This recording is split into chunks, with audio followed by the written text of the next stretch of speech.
আসসালামু আলাইকুম বন্ধুরা, কেমন আছেন সবাই? আশা করি সবাই ভালো আছেন, আমিও ভালো আছি।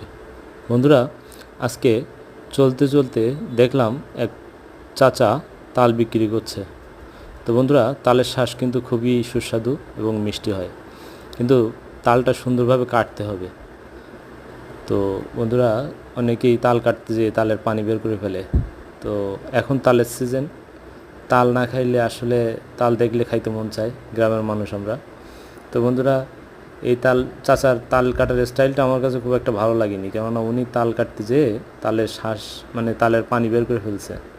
তো তালের পানিটাই সবচেয়ে মূল উপাদান, যেটা বেশি সুস্বাদু। তো চাচা, আপনারা দেখেন চাচা তাল কাটছে কিন্তু পানি বের হয়ে যাচ্ছে। তো বন্ধুরা, আমি এই ধরনের ভিডিও করি। আমার ভিডিওগুলো যদি ভালো লাগে আমার চ্যানেলটা সাবস্ক্রাইব করবেন এবং আমার ভিডিওতে লাইক দিয়ে পাশে থাকবেন। ধন্যবাদ সকলকে। আসসালামু আলাইকুম।